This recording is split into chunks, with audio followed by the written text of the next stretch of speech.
നമ്മളിന്ന് ഉള്ളി സാമ്പാറാണ് ഉണ്ടാക്കാൻ പോണത് കേട്ടോ. ഉള്ളി സാമ്പാർ ഉണ്ടാക്കിയിട്ട് കുറേ നാളായി. ഇന്നൊരു ഉള്ളി സാമ്പാറാവാമെന്ന് വിചാരിച്ചു. അപ്പോൾ അതിന് നാളികേരം വറുത്തെടുക്കണം. അപ്പോൾ കുറച്ച് വെളിച്ചെണ്ണ ഒഴിച്ചിട്ടുണ്ട്. കായം ഒരു ചെറിയ കഷ്ണം കായമുള്ളൂ. അത് ചെറിയ ചെറിയ കഷ്ണങ്ങളാക്കിയതാട്ടോ. മുരിഞ്ഞ് കിട്ടാൻ വേഗം എളുപ്പത്തിന് വേണ്ടിയിട്ടാക്കിയതാണ്. അതൊന്ന് മൂത്ത് വരട്ടെ. ആദ്യം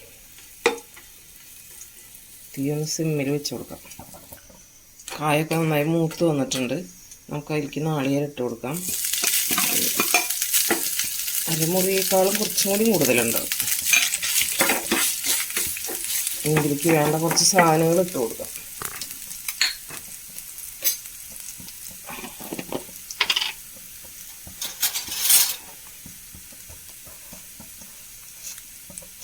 ഒരു അര സ്പൂണോളം ഉലുവിട്ട് കൊടുത്തു.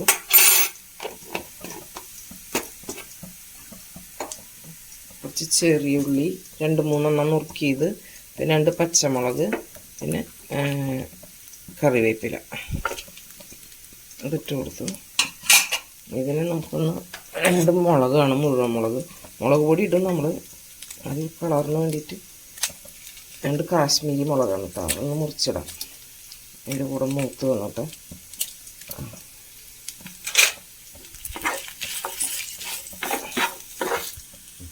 ചെറിയൊരു സ്പൂൺ മല്ലിയും കൂടി അതിലേക്ക് ചേർക്കുന്നുണ്ട് കേട്ടോ. മല്ലിപ്പൊടി ചേർക്കും നമ്മൾ ലാസ്റ്റ്.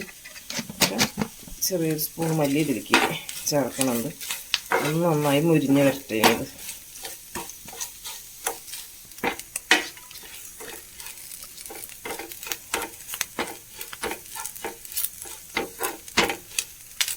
മൂത്തിട്ടില്ല, നന്നായിട്ട് മൂത്തിട്ടില്ല. കുറച്ച് സമയം കൂടി വേണം. നാളികേരമൊക്കെ നന്നായി മൂത്ത് വന്നിട്ടുണ്ട്. നമുക്കിതിലേക്ക് 1.5 സ്പൂണോളം 1.25 സ്പൂണോളം മല്ലിപ്പൊടി ചേർക്കാം. 1 സ്പൂൺ നന്നായി നിറയെ മുളക് പൊടിയും ചേർക്കാം. മഞ്ഞൾപ്പൊടി നമ്മൾ പരിപ്പ് വേവിക്കുന്നതിൻ്റെ ഒപ്പം ചേർക്കണുള്ളൂ.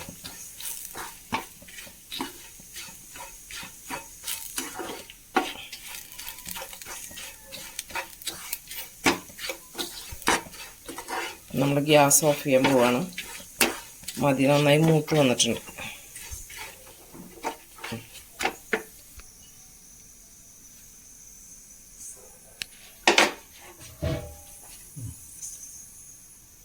ഗ്യാസ് ഓൺ ചെയ്തു. കുക്കർ വെച്ചത് ഇതുകൊണ്ട് ഒരു പാത്രം വെള്ളം ഒഴിച്ച് കൊടുത്തു. 1 കപ്പ് പരിപ്പാണ്. 1 കപ്പ് പരിപ്പ് കഴുകി വൃത്തിയാക്കിയത് നമ്മൾ അതിലേക്ക് ഇട്ട് കൊടുത്തു. 1 ഗ്ലാസ് കൂടി വെള്ളം ഒഴിക്കാം.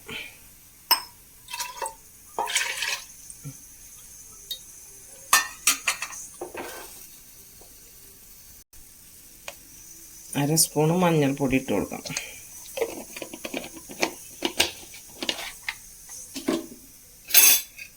പരിപ്പ് നന്നായി വെന്ത് വരട്ടെ. നമുക്കൊരു 2-3 വിസിലടിച്ച് കഴിഞ്ഞിട്ട് നോക്കാം.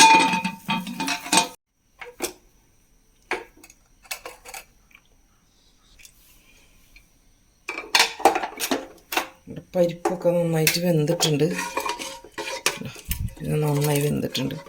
നമുക്കിതിലേക്ക് ഉള്ളി കഴുകി വൃത്തിയാക്കിയത് ഇട്ട് കൊടുക്കാം.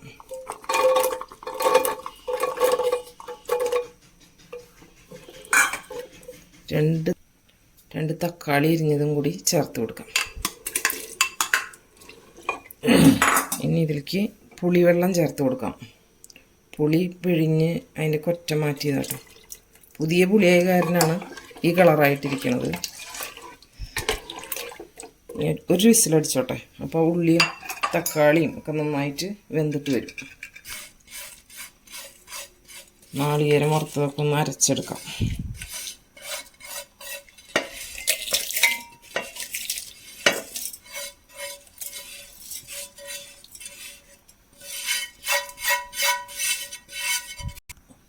ഇതൊന്ന് അരച്ചെടുത്തിട്ട് വരാം. ആദ്യം ഒരു കറക്കിയിട്ട് ഇതൊന്ന് പൊടിക്കാം. അതിന് ശേഷം വെള്ളം ഒഴിച്ചിട്ട് അരയ്ക്കുക. അപ്പം നന്നായിട്ട് അരഞ്ഞു കിട്ടും.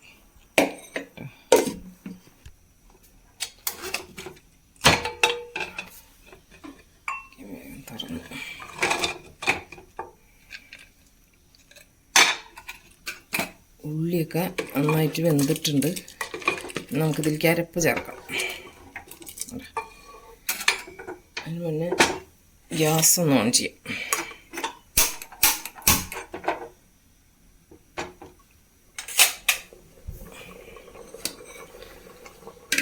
നാളികേരം നന്നായി അരച്ചെടുത്തിട്ടുണ്ട്.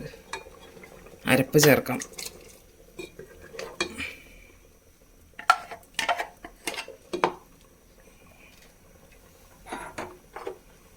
ചൂടുവെള്ളം ഒഴിച്ചിട്ട് ചേർക്കാൻ പെട്ടെന്ന് തിളയ്ക്കുമല്ലോ.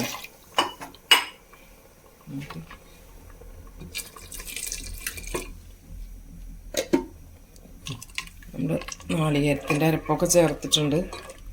നമുക്കിത് ഇതുപോലെ കട്ടിയില എടുത്തിരിക്കുന്നത്. ഇത് ഇനി ഒന്നും കൂടി കുറുവ് ഇരുന്നിട്ടേ ഒന്ന് തിളച്ച് വരട്ടെ. അപ്പം നമുക്ക് ഉപ്പൊക്കെ നോക്കാം. കറിയൊക്കെ നന്നായി തിളച്ച് വന്നിട്ടുണ്ട്. ഉപ്പും പുളിയും എല്ലാം പാകത്തിനാണെങ്കിൽ കുറച്ച് നമുക്ക് മല്ലിയില ഇട്ട് കൊടുക്കാം. അതുപോലെ അരിഞ്ഞിട്ട് കൊടുക്കാം.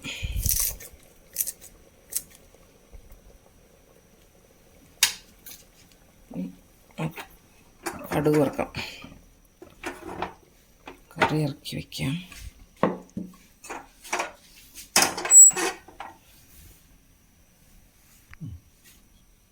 ചട്ടി ചൂടായി നമ്മൾ വെളിച്ചെണ്ണ ഒഴിച്ചിട്ടുണ്ട്. നമുക്ക് കടുകിനെ ഇട്ട് കൊടുക്കാം.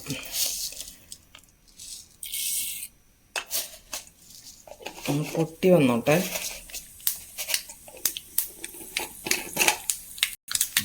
കുറച്ച് ഉലുവ ഇട്ട് കൊടുക്കാം. അതിൻ്റെ കൂടെ തന്നെ ഒരു 2-3 വറ്റൽമുളക് മുറിച്ചിട്ട് കൊടുക്കാം.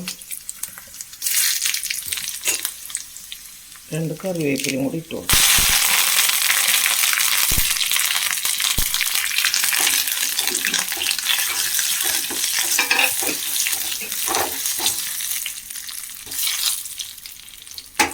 ഗ്യാസ് ഓഫ് ചെയ്തു. നമുക്കിത് കറിയിലേക്ക് ചേർത്ത് കൊടുക്കാം.